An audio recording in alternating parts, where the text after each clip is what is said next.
This podcast is for a mature audience and may be viewed as inappropriate or insensitive to some. Listener discretion is advised. The intention is to share conversation of like and unlike-minded individuals as they try to be the best them they can be in a life full of challenges, searching for love, acceptance, and positivity. Call 669-241-1422 and share yourself or catch up with SweetBaby Jay for an anonymous face-to-face interview. Feel free to call in with questions, stories, thoughts, or anything you would love to talk about and share. Nothing is off the table when talking sweet with SweetBaby Jay at 669-241-1422. Ladies and gents and ladies, once again, you are here talking sweet with the one and only SweetBaby Jay. As always, it's a no face, no case scenario, if our guests like. Today we have this young stallion. Young stallion, would you like to share your name or not? Young stallion, I appreciate you as the gray hair prevails in my beard heading forward anywhere I walk. Look at that. I'm JC, co-host of the HR Talk podcast. I had the pleasure of meeting SweetBaby Jay years ago, and now he just drags me along for fun things. Well, I wouldn't say drag you along. I mean, I think we walk side by side at times. I've been on your show. You've been on not mine yet, but first time for everything. First time. Here's hoping the ratings don't tank. Oh, man, I don't see that happening. So what's going on, man? What's going on in your world? How are things over there with the HR Talk podcast? Well, it's been okay. It's and I just say relatively okay. The podcast has been doing good. We just wrapped up episode 308. The past two episodes have been pretty contentious in regards to some of the vaccine stuff that's going on and the mandates that are out there. Even though it's a business podcast, we try to make it not suck. Part of it's, how not to be a dick at work. And then another part of it's like, what's other legalities and things that are going on in the world. So we dissect that and whatnot. But I'll tell you, from a podcast perspective, do you prefer SweetBaby Jay or just Jay or SweetBaby? Or what do you prefer on your show? I'm very easy. You can call me anything you like, but just don't call me broke.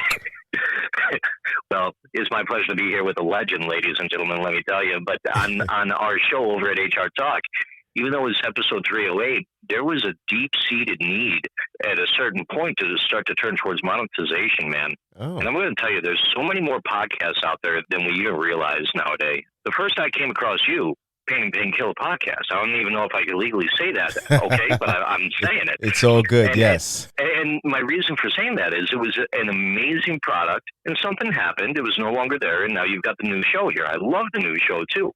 You go in depth and you get some stuff done. Yeah. But there's a lot of shows out there that pull numbers, that pull people, and everyone thinks they're going to get rich off this, and that's one misnomer about podcasting. I mean, if you're getting into it, have a passion for it because you're not going to make a buck, okay? And as you start to turn the monetization machine on and you try to find value for value in this world of podcasting, there's ways to do it. There's ways to pull your numbers and metrics. And I thought I had my co-host, Ricky Baez, the silverback of the Southeast, we call him. He's an immense man, a great man.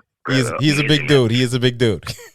But he's also the king of his castle in a way, right? In the world of HR, he's that multifunctional, multidimensional guy, right? And I thought we could push it over the threshold towards monetization, and I'm going to tell you, it's not there.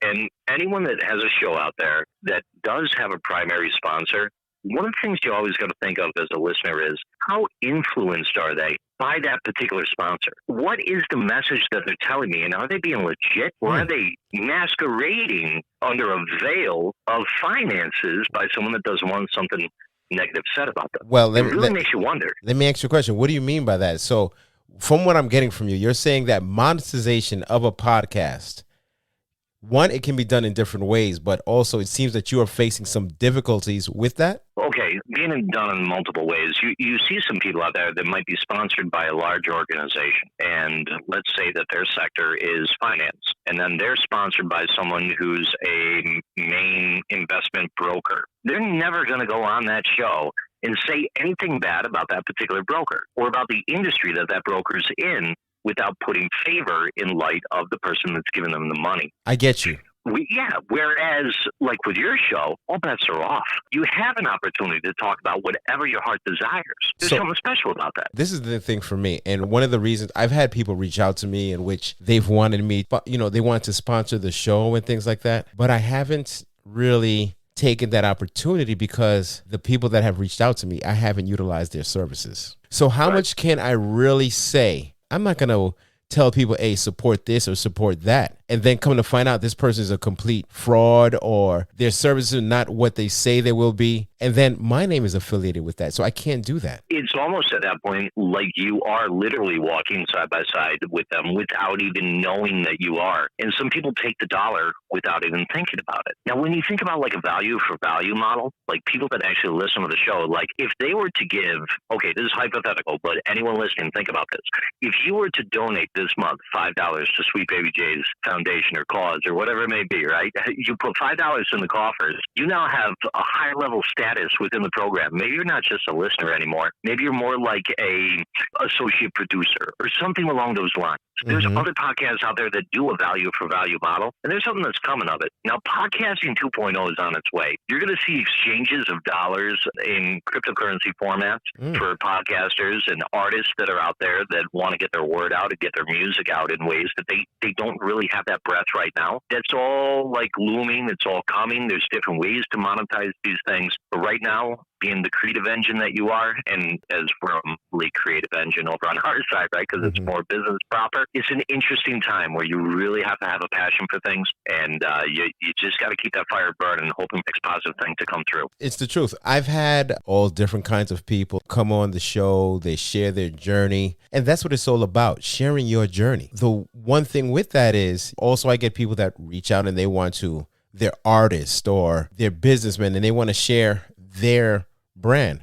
I'm okay with that. If you share it, I'm not going to say 100% that I back it unless I've used it. So if anyone wants me to back their product or sponsor or allow them to be a sponsor, I would have to see the proof in that pudding. But that's just me. I don't think everybody does that. No, not everyone does that whatsoever. When you have time, take a look. Google Adam Curry and Dave Jones. They really are pushing podcasting 2.0 in a way of revolutionizing the industry and in trying to develop a way through podcasting indexes to bring forward financing and different ways of interconnecting with creators out there. It's just an intriguing tip, something to take a look at from other people in the craft. But you asked me how I'm doing. This is what I'm doing. I'm looking into all this stuff for the future. You know, I saw all of this in the broadcast industry years ago, and we made that evolution. I'm a former broadcast guy. I was in broadcasting for years after my time in the Marine Corps. And we took television from what was analog TV, and we turned that into HD TV and made that transition and change. And you can see that digital wave going from industry to industry and new innovations coming out. There's just a lot that we're on the precipice of right now that is doing a radical shift, even further away from cutting the cable in the home, which is really antiquated to talk about, but shifting more into cryptocurrencies and taking care of artists. You're going to be at a point where you could be one of the most extremely talented rappers in all the East Coast, and you're not going to need a major label. It's already happening, but it's going to go to that next level where you're going to be able to monetize this through your own relief paths and through other distributors like, let it be Apple iTunes, Google Play, Stitcher, etc. Some of those out there as this moves forward. It's been like that for a while. There's some rappers like Master P who sold their albums out of their trunks and their vehicles and made it big, and it really took off. How did you go from the Marine Corps to former broadcasting to now the HR Talk podcast? Quite the journey, right? When I was in the Marine Corps, I was part of a communications unit supporting artillery, and when that time was done, I had the opportunity to sign the papers, go be a drill instructor, pursue the path. I was diehard. I was much thinner. I was in shape. I was ready to do some stuff. It happens. 20. Tell me about it.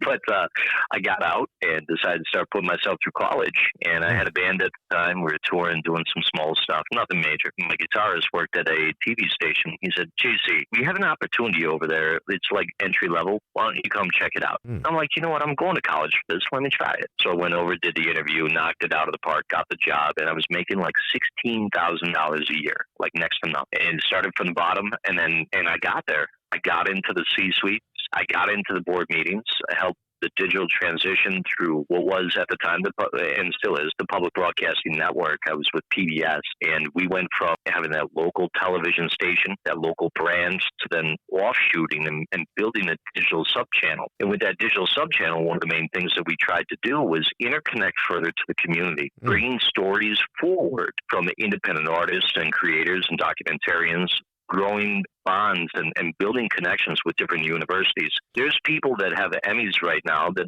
we helped discover. I helped discover. Remember having the meetings with them. And at the time, look, we can't pay you a lot of money, but I'll get your stuff closed caption and give you a commitment to broadcast. But let me ask you this question. Do you make, when you're coming up in broadcasting and when you're a big name, is it lucrative? Is it something that is really just being done because you love it and maybe one day you'll pop? Or is it something that you can actually make good money coming in? Both.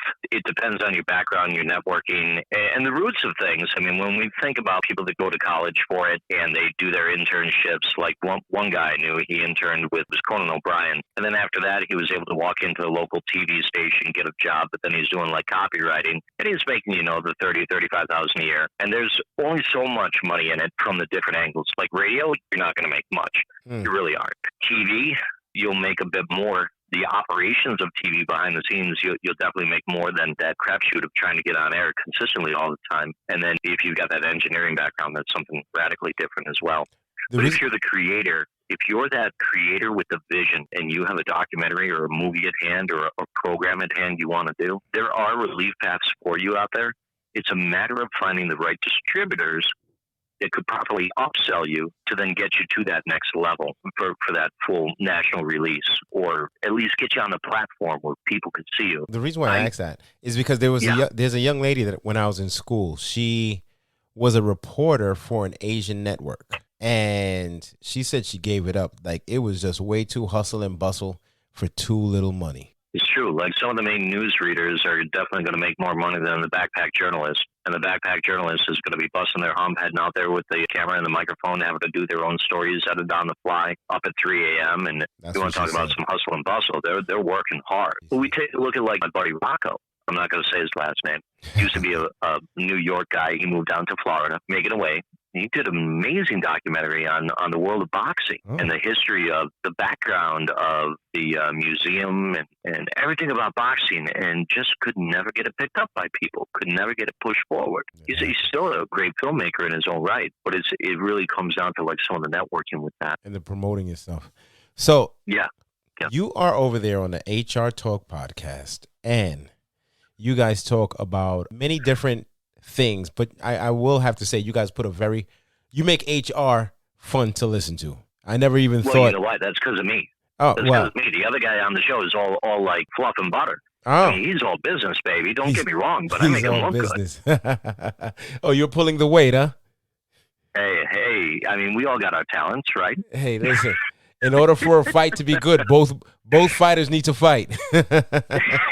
No, true. Very true. Very true. I'm not taking shots at but it's been a long ride, Jay, to get to this point with HR Talk. After the time in broadcasting, I ran that up the chain all the way, got the TV networks going. I had all in New York State under the network that we had. And then I got bought out by a independent broadcast management firm out of Massachusetts. I was traveling all over the world, setting up TV and radio stations, building their software platforms, helping with automation integrations and advising on TV schedules and using software. And I'll tell you, after a year of that, I missed out on the first year of my son's life. Oh. I resigned from the job to be a stay-at-home dad. And then after being a stay-at-home dad and then opening up my own production company where I'm managing live events on the regular basis, after a few years and Ricky coming up, I showed him the studio we have, sat him down, got him drunk, fed him some chicken wings, and convinced him it'd be a good idea to try a podcast. Next thing you know, HR Talk was born over beer and chicken wings. I'm going to have to say, Ricky invited me over one time for steak and drinks, and I had a lot of things planned with my family. The end of the day, my wife was incredibly upset because I had one hell of a hangover. I think you remember that day I said, listen, guys, I'll be back. I never made it back. You never came back. I never made it back. We were going to record part 2. We never did it again. Man, listen, I was meaning I was on my knees throwing up. It was a wild day for me, bro. Wild All day. right, so ladies and gentlemen, just to paint the scene, we finally had the opportunity to be all in the same place at the same time. And it was this convergence of talent that was unbelievable. Like, if you're physically in the presence of SweetBaby Jay, something changes. Something changes, and there's like a fire that awakens in your soul. And you start to have these conversations, and you open up in ways that you wouldn't expect that you would open up, but now you're doing it. I do it. Maybe it's your voice. Maybe it's the way you look at people. I have no idea. I'm glad I'm on the phone because you intimidate me a little. Exactly. But, like Dracula. Like Dracula. What do you mean? You're going to suck the blood out of them and convert them or something? I mean, what do you mean, Dracula? Listen to you. You never know. You never know. But not with any guy. It's all good. You're in a safe zone. But it was good. The drinks were flowing, the steaks were cooking, and I forget exactly what it was. I think it was some of that Puerto Rican rum, and we were just going to town. And next thing I know, it was like it was something like the passion berry juice or something, and with Tito's, with Tito's, that's what it was. And Tito's is not supporting the show right now. See, yeah. I can't right now, and the reason why I can say that is because I've entertained Tito's quite a bit.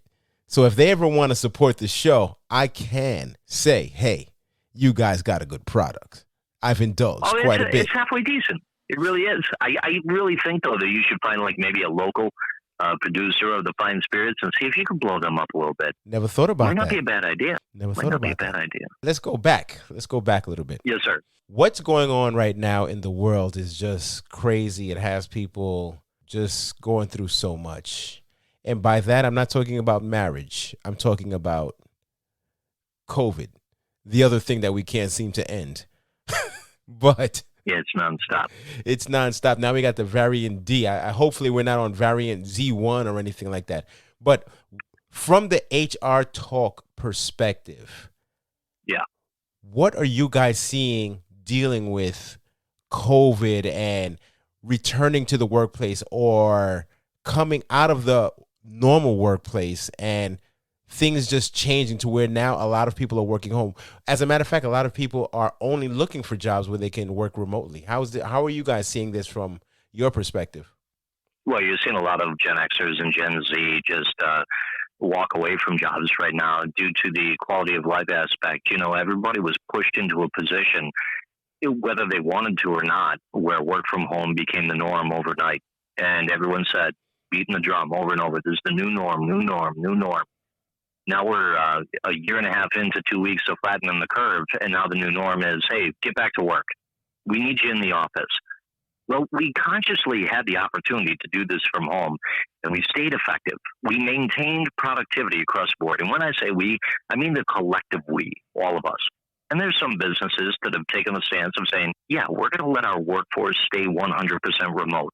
Others are saying, we'll provide the opportunity to let them be remote, but we're going to cut their pay depending on their locality. While others are saying, love the idea. You're coming to the office whether you like it or not, and make sure you get the vaccine when you show up. With workforces saying make sure you get the vaccine, is that something that can be done? Can they mandate people to get the vaccine or what? So despite initial ambiguity over the legality of employer-imposed COVID-19 vaccine mandates throughout 2020, this year right here has brought a groundswell of actual decisions, opinions from federal authorities and judiciary clarifying that employer vaccine mandates, provided employer accommodate those who are unable to be vaccinated, may be legal. This, what I'm providing you, is coming directly from jdsupra.com. Title of the piece is Guidance on COVID-19 Vaccine Mandate Legality. And this was written by, if I may, Susan Harris, Daniel Kadish, and Daryl Landy. A very big law firm called Morgan Lewis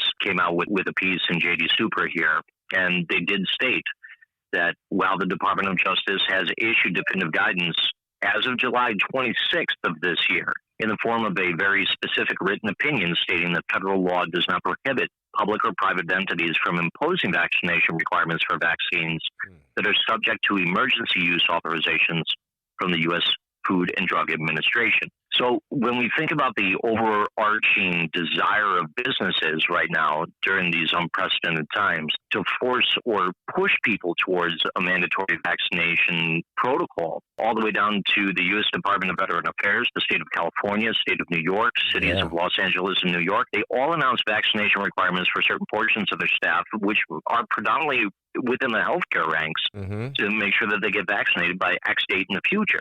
What is that? And when we think about that, the hard part there, Jay, just real quick, the hard part about that is when we think about the entire past year and a half of the 2 weeks of flattening the curve, all we did was support healthcare workers, push the support of them as much as you can. And then now, if you don't get vaccinated, you're going to lose your job. It's a dichotomy that a lot of people are having a hard time wrapping their heads around.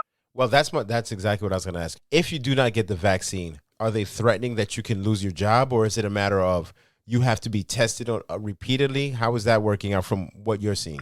Yeah, it seems to be a division amongst employers. While some employers have the mandates on file or their internal policies, leveraging some of the word that was published by the EEOC and the Department of Justice. EEOC is the Equal Employment Opportunity Commission, who's been issuing COVID-19 guidance. So some employers are leveraging that and putting policies in effect saying, yeah, get the vaccine or you're going to be out of the job by X date. Wow. Where other employers are saying, get the vaccine or you will be subjected to continual testing and protocols.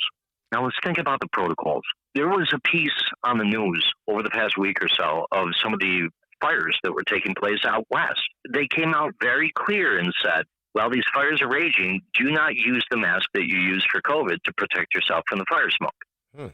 Shocking a little bit, right? I mean, this is the thing that's going to keep us safe, right, from getting these diseases coming through the mask, right? It's going to help. Well, there's no doubt it helps to a degree, but if you can't keep the smoke out, how are you going to keep the virus out? Different kind of mask. I don't know. Different kind of mask. It's a different kind of thing, right? I'm not trying to debunk the science on it by any means, but in regards to the science, there's a whole topic to be said there about the placebo effects and some of the clinical trials that are still taking place. Look, if you want to, in my personal opinion, if you want to get it, get it. If you don't want to get it, don't get it. If the employer's forcing you to get it, if you're in a position, you're going to have to make a tough choice. Well, do you want to keep that job or do you want to move on? Yes, sir. Go ahead. Now, this is the thing. Your employer, let's say if you're in a situation in which your employer is telling you that you need to get the vaccine, but yet you're pregnant and you're not comfortable with getting the vaccine just as yet. What are you seeing with things like that? There's been a few articles that have come out about that quite recently, like over the past week or so. And there are a lot of women that, while pregnant, they'll stop dyeing their hair. They definitely don't smoke a cigarette. They're not out there having wine and drinking. Like I am. And they also forego, right, like you are. But you're not pregnant, but that's fine. Besides the point, discussion for another time. Yeah. But they're also going as far in some instances, and we know this. We live our lives, right? They won't even take cold medicine for the sake of their unborn child. But now you're putting them in a position of having to make the decision that if you want to keep the job that you have while you're pregnant, you have to get the vaccine that's currently in clinical trial, not fully FDA approved, under emergency use authorization. That's tough. It's going to be interesting to see if that turns into case law, if there's something that comes of that, creating a disparate impact situation for women in that specific position. Well, the reason why I even bring that up is because the lack of research, not that I'm saying that I know that there's any amount, whether it be a lot or a little bit, but people are uncomfortable in putting that shot in their arm and how it may affect an unborn child. Now, there's also other parts of that, let's say people that have some type of medical procedure. Do you think that they are now that there is a further risk once you've had a procedure and you may be on certain meds and now you're forced to take a vaccine? Personally, I think that there's something to that. I think there's something to, like, when you get your kids vaccinated, breaking the vaccines up and not getting them all at the same time, but still not being anti-vax. I think that there's still a lot of people out there that have undergone cancer treatments that are on the backside of things that feel uncertain about getting this vaccine at this time with the lack of information that's published out there. And at the same time, the American Cancer Association has come out with press releases and notifications of saying, we do recommend it at this time. There's such a hard push, but at the same time that there's a hard push, it almost seems, and while there's the hard push, we hear science, science, science, science. Right, we got it. No one's debunking the fact that science got us here and that science might be getting us out of here. But at the same time, what about the common sense that's associated with this? What about providing that data? Well, I understand emergency use authorizations are required and mandated right now to kind of push things forward. But at some point, once this clinical trial ends, it's going to be a different ball of wax, and you'll know what some of these numbers are. And that right there, when we think about the bigger picture of things, right? Do you get more flies with honey or more flies with fire? Well, you get more flies with honey. Absolutely. Yeah. So if you keep waving the fire around saying, you're going to lose your job if you don't do this, and if you take these hard lines, you take these hard stances, are you going to be in that position where you have people that don't want to work for you? Do you lose nurses left and right that walk away? Yeah. Do you lose administrative staff that never had to report to the office that now have to get the vaccine to work from home? Well, there's the next. That's mental. Yeah, there's the next part of it that people are saying that there's the whole fact of you don't have to wear a mask if you're vaccinated, which has been the case. So now in the workplace, you'll have people that are not wearing a mask because they say they've been vaccinated. But how can you tell who has been vaccinated and who hasn't? It's not like a green dot now appears on your ear or something like that. Right. No, they're sticking magnets on the arms like they do on TikTok, right? Oh, gosh. That's how they tell, right? I was meaning to do that because I did get the vaccine, and I was meaning to actually, once this episode is over, I will go check to see if I'm going to stick to my refrigerator. Maybe that would be so cool for me to take a picture as a refrigerator magnet, but it is what it is. Just me. I don't think it'll happen. I don't think it'll happen. I but wait too who much. knows? but check this out. According to a recent Gallup poll of 1.3 billion adults, 1.3 billion adults in this poll, 1.3 billion adults in this poll are unwilling to get the shot.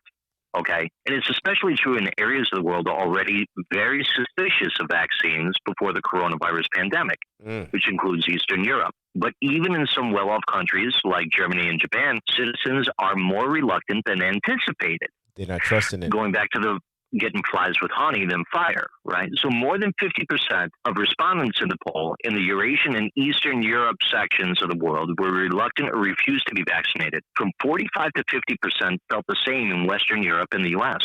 And in East and Southeast Asia, this was predominantly flipped, with people in most countries ranging from 56.2% in Taiwan up to 72.6% in Vietnam saying that they would get vaccinated. So ultimately, at the end of the day, it's all about building trust. Yeah. And as you build trust, it's going to increase vaccine willingness.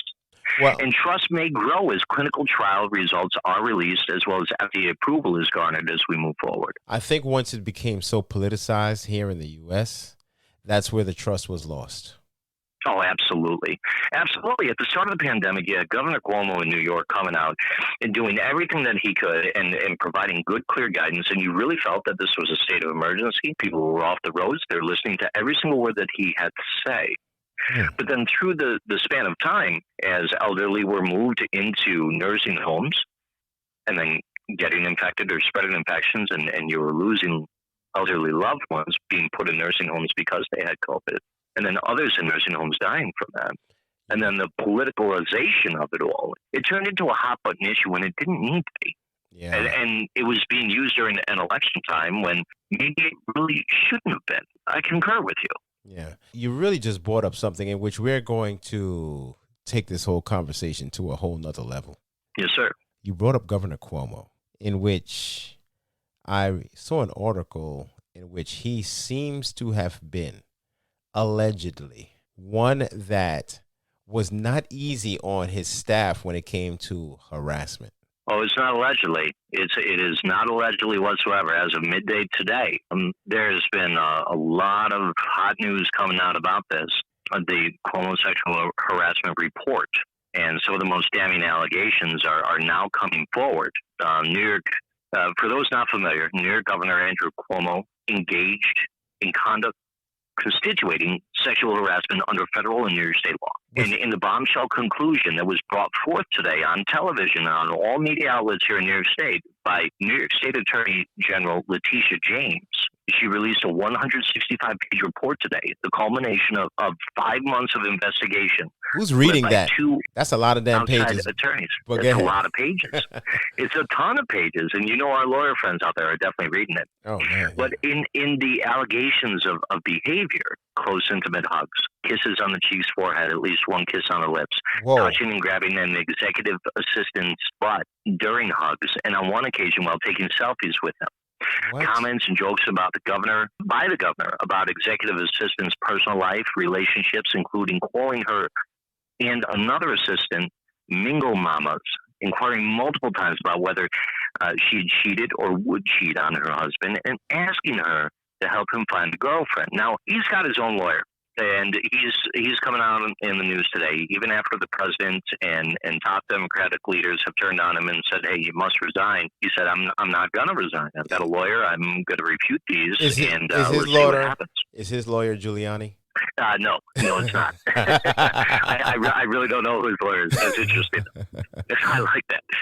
But the crazy part here is New York State Attorney General Letitia James is a top-seated Democrat in New York State, as well as Governor Cuomo, who is a Democrat holding the governor's office. And it's been hotly contested, a lot of what he did through the pandemic with the elderly, but these sexual harassment claims have come forward, and after 5 months of investigation, 165 pages later, they are not pressing charges.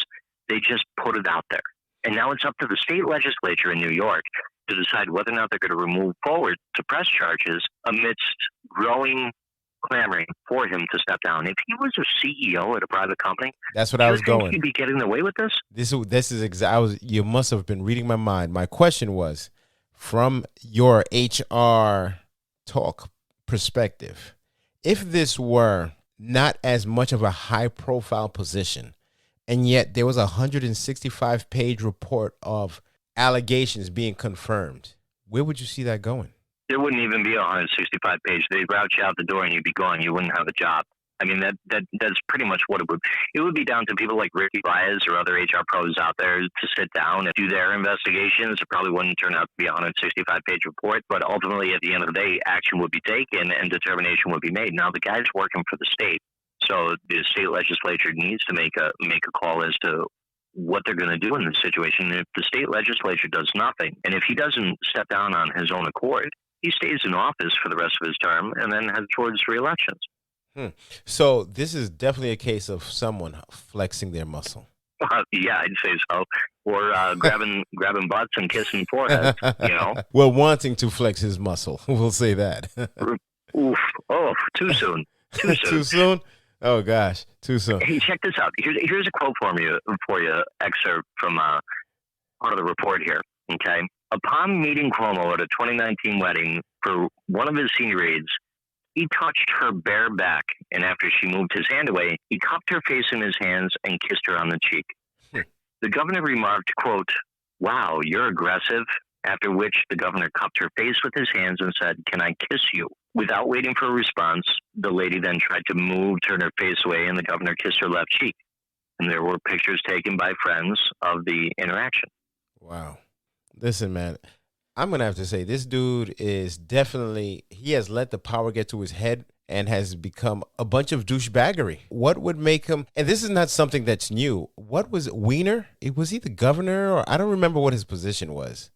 Anthony Weiner. Yes. But this seems to be something that takes place quite a bit in certain circles. With people in positions of power in which they feel that power can allow them to do whatever they want. Hey, breaking news for you. At the time of this recording, word did officially just come out that the lieutenant governor of the state of New York has officially sided with the governor's accusers after the report documents unlawful behavior. So that's Lieutenant Governor Kathy Hochul has chided Andrew Cuomo after the state's top prosecutor released that report today, Tuesday, saying that the governor sexually harassed close to a dozen women and produced a hostile work environment. I'm going to have to say, once a work environment becomes hostile, something needs to be done. Even with I really personally don't care about a person's position of power or influence, but would you allow that person's power or influence take down a whole organization is just beyond me. It's a lot when you think about it. It really, really is, man. You can't. And if you let it, then how corrupt are you? How corrupt is the entire machine then? How many people are going to remain in office in those seats that choose not to take action if he doesn't take action against himself by stepping down anyways? The calls to resign are just astounding right now all over the world, actually. People are chiming in with their own opinions on the matter. And Biden had previously said that if the investigation determined that Cuomo acted inappropriately, he would call for his resignation. He did stick to those comments. He came out and said he should step down. And he may have said that while eating ice cream. I'm not sure. As long as it wasn't chocolate cake while bombing another country. I'm just saying. Right. I'm just saying. Oh, the subtle quips we have. I love this. I'm just good saying. Stuff. So, yes, man, listen, I'm going to have to say, it's always cool talking with you guys. Like, I've been on the show a few times. We always stray off a topic and talk about things that we start off talking about HR stuff. And because I just have questions about so much. One of the interviews that I will be releasing is with and pardon me, ladies and gents, if I do not use the terms as eloquently as one should. I'm still learning. But I did do an interview with a person who was transitioning from female to male. And I had just so many questions about the whole mindset and the type of respect that they receive or don't receive. It was very strange to me, only because I am not in that circle, so I don't know. But from your perspective, being in HR, is life difficult when or for someone that's transitioning? Are they covered under the same laws, or is society changing to now being more inclusive to those in that circle? Well, ultimately, at the end of the day, the ADA, the Americans with Disability Act, does specifically exempt transgendered individuals, but related issues may be covered under FMLA, the Family Medical Leave Act, especially if an employee undergoes hormonal treatment or surgery. Now, under the FMLA, eligible employees in Florida and around the country could take up to 12 weeks of unpaid leave each year. Some states have laws in effect that allow for pay to be on the books and a percentage of that pay to be taken care of by the state or by the employer. But however, because recovery times for transition-related surgery and treatment are often extensive, it often takes more than 12 weeks for someone to pursue that path. And there's not a lot of movement in that arena right now for like a holistic approach. There's a lot of organizations out there that are advocating and pushing and attempting to promote wider acceptance, but at the same time, the provisions stand as where they are. I know in New York, they expanded some of the coverages to make sure that you still get paid during that 12-week time span, where other states, it's hit or miss. Where other countries, you may just full out get 30 days paid vacation no matter what, and granted, that's not 12 weeks for a surgery or anything like that, but the leave disparities across the country are exponential. I'm wondering if it's seen as similar to, when I'm not sure what it's called, paternal care, like for a father getting time off so he can spend time with his wife. Like, it's not the father going through the procedure, but yet he needs to be there for the family. I'm not even sure if I'm saying it right, but do you understand what I'm saying? I do, actually. In New York, dads have the right to take bonding leave at any point within the first 12 months following the birth of a child or the placement for adoption or foster care. Oh, placement for adoption as well. Correct. So if a child has two parents, each parent of any gender has a right up to 10 weeks of paid family leave versus if you just take it by yourself for the 12. Paidfamilyleave.ny.gov has a great synopsis of everything that's there. But again, it's different from state to state. I'm not a lawyer. I'm not an advocate for one law over another, one state over another. But I will give you an example here. Paid family leave benefits, for example, in 2021, if your weekly wage is $600, the benefit you will get is $402. If you make $2,000 a week, your benefit would be $971. So the weekly benefit is capped at about 67% of the state average weekly salary, which then puts it at 971.61. Some say it's more socialist in that way. Others say it's trying to take better care better and better advantage of families during times of bonding. Something is better than nothing. Yeah, I agree. And I can recall, I don't know about you, but I remember you had your kid and then you're back at work. Well, for me, with each one of my children, laws were different back then.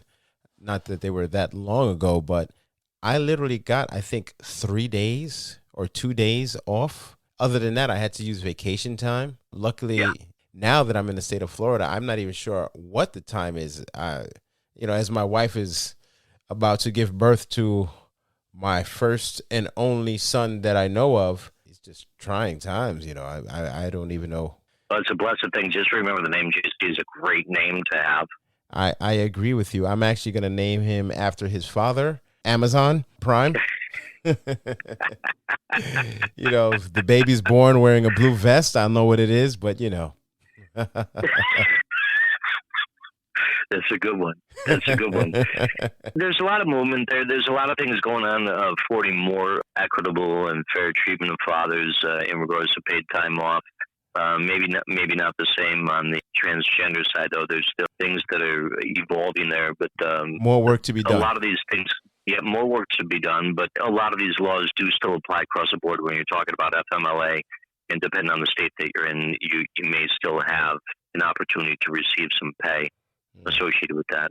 Yeah. Hey, one thing I didn't tell you about earlier, and I'm not sure if you're intrigued by it, but are you familiar? I'm not trying to circle back too far, that being our hot button word of the year, right?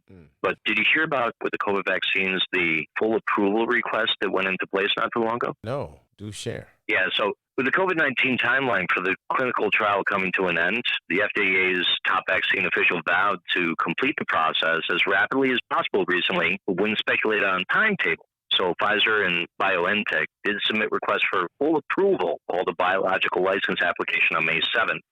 Moderna, it started rolling out submission in June. Johnson & Johnson said it will submit its application later this year.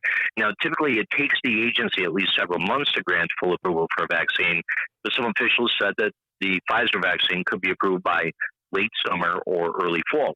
So under Section 554 of the Federal Food, Drug, and Cosmetic Act, the FD&C Act, when the Secretary of HHS declares that an emergency use authorization is appropriate, the FDA may authorize unapproved medical products or unapproved uses of approved medical products to be used in emergency to diagnose, treat, and prevent serious life-threatening disease and illness, like we're under. Yeah, what happens from that?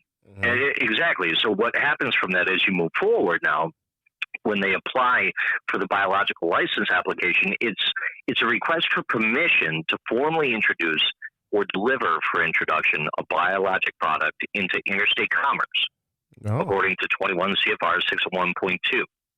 So the BLA is regulated under 21 CFR 600 through 680.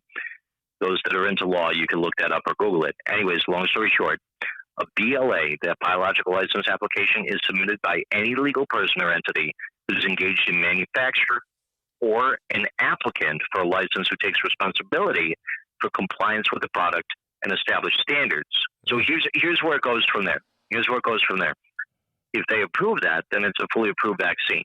But intriguingly, at the same time, the study to describe the safety, tolerability, immunogenicity, there we are, sorry about that, and efficacy of RNA vaccine candidates against this COVID-19 in healthy individuals, Pfizer and some of the others that are out there, they have a clinical trial ongoing with the vaccines that everybody's currently getting. 43,998 participants. Many of those people received a placebo without even knowing, believe it or not. Wow. So you may have went and got your vaccine, you don't even know, but you may have gotten a placebo. Now, the actual study start date began April 29th of 2020. The estimated primary completion date was to be November 2nd of 2021, and then the study completion by May 2nd of 2023. 2023. Do you know how pissed I would be if I went and got the vaccine after being so nervous, so scared, and then to find out that I got a placebo? Oh, I would be so tight. Could you imagine? I would be so tight. And you have no idea. You have no clue, you know? So from that, this trial and the study, and this is according to clinicaltrials.gov. You can stop by there, check this out. It's an open source. RNA vaccine candidates against COVID-19 in healthy individuals, clinicaltrials.gov. You look at the numbers, you look at the study, you look at its prospective end date of the study for completion is May 2nd of 2023. And then here we are, we're talking about a filing was done to try to make this official just not even a month or so ago for the biological license application. There was a time, I did get the vaccine. I did have COVID in the past, and I was feeling really sick. And I'm like, oh no, not variant D. If there's anything that I don't want, I didn't want any D. So, with that being said, I went and got tested with an at-home test. And it was strange because with the at-home test, it said on the package that this was not FDA approved. Right. Which I found really strange. So here I am taking this test to find out whether or not I might have the D that everyone's trying to avoid. And it's telling me that it's not FDA approved. So it was definitely really strange. And, it came in a pack of 2. I think I would just take it just to see if I did. Did you have to pee on a stick? How did it work? Well, if I peed on a stick and it said that I was pregnant, that would be extra non-FDA approved. But no, you'd still do the same thing. You put the Q-tip up your nose, you put it in a solution, and it is similar to peeing on a stick, in which if you see 1 line or 2 lines, you'll know whether you will be isolating or not. So it was thank God it was negative, and I got better. I think I just had the sniffles or something. But these days, you have a simple cold and you think, oh my gosh, is this the vid? Yeah. And then you're expected to still go into work and perform. I'm all for people working from home. I do not work in a field in which I can, but I am all for people working from home. I think it does change things in family dynamics, in which now there are a lot of people that were going to work to see their side boo. Well, now your side boo has to stay home with their spouse. Things are getting crazy. It's true, it is. Hey, talk about the trifecta for a second, though. Put yourself in that position where you're worried about one of these variants or getting the disease or something like that. You're feeling the pressure to get the vaccination. You're taking your steps to go get vaccinated if you haven't already, or you're trying to research it, while at the same time you're having a kid and you're going through transgender surgery. You got a whole lot going on. Ooh, the psychological factor that you have to work with in all this is in itself very stressful. Have you seen a lot of stress-related or psychological issues impacting the workforce? Absolutely. It's been a huge push. CDC's had a lot of stuff out about that. SHRM, the Society for Human Resource Management, many of the others, they're really trying to put a large focus on self-care, on psychological safety. I actually have an interview coming up later this month from a company called Kennedy Global Solutions. We're going to do a piece, probably about a 30 to 45 minute, maybe an hour piece on psychological safety at work. Managing the stress, coping the stress at work. We're all living these really strange, air quote, new norm lives. And whether or not you believe everything that's happening in the news, or you like to wait for more research, or you're stressed out about the kids doing school while you're trying to work from home, or even having to report to the office every day, or your duty station every day, and still be in that position where, am I going home with something that I shouldn't be? It's a large burden. It's a large weight during this time. Employers are being encouraged to do what they can to further help employees as best as possible. Mental health provisions in the workplace have a huge push. Some people say that it's better than ever right now. We'll see, though. But up from 58% in 2020, this year 77% of respondents to certain surveys say that their organizations are starting to promote mental health well-being, according to the Londoner. That's swlondoner.co.uk. It's an international issue. It's not prohibitive to just the U.S. There's a lot, man. It's too much. The workforce where were the days of Tito's and steaks? Yeah, man, exactly. The workforce is definitely being strained. Listen, that day of Tito's and steaks seemed like it was a lifetime away compared to what we've been going through so far. But what I will say is I really appreciate you for talking sweet with SweetBaby Jay on this great evening and sharing what you do over there at HR Talk and what you do in your personal life. What is your personal business, bro? Do you put that out there for anyone that needs a DJ or what is it that you do? Yeah, so you can stop by jimconnors.net. I do go by JC, but jimconnors.net. I've got my site up over there. I do voiceover reads for people that want them. Let it be podcast introductions or complete audio packages to narrations to books to voiceovers for commercials, things in between. And then aside from that, live event management, let it be a wedding, private party, corporate event, etc. That business has really taken a hit over the past year plus, though. You know, you want to talk about being denied for COVID relief dollars, but still trying to keep the doors open and pay your lease. It's a big deal. So we did dip into virtual events a little bit this past year, but it's still not the same by any stretch of the imagination. Nothing's the same. Had my first wedding, though, again, in a very long time this past weekend. Dude, it was insane. We had that place going. We were hitting straight bangers for a good solid hour and a half. The place lost their mind. Nice. It was very good. It was a beautiful time, very big. It was great. People are very eager to get out there and have some fun, but at the same time, you got to do it safe as things get a little crazier over there. Listen, man, I remember the days of people scrambling for toilet tissue. I don't know. I can find toilet tissue everywhere now. It's all good. But you know what you can't find right now, though? If you go to the store, you can't find medicated wipes like Tux pads. They're disappearing off the shelves left or right. Hemorrhoids? Maybe it's a the hemorrhoid wipes? to the Rona cover. Yeah, the hemorrhoid ones, yeah. Well, that's because I wonder if we're going to get hit. Everybody was, stooling so much.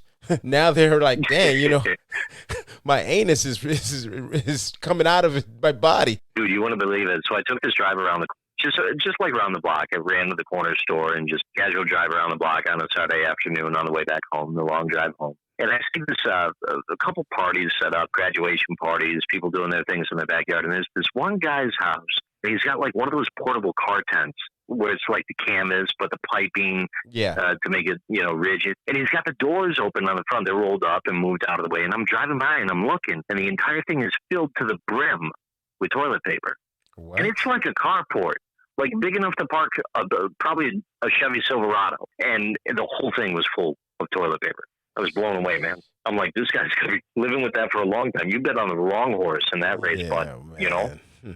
Hey, listen, there's always newspaper. But, bro, I really appreciate you for coming by, talking sweet with SweetBaby Jay. As always, no face, no case scenario.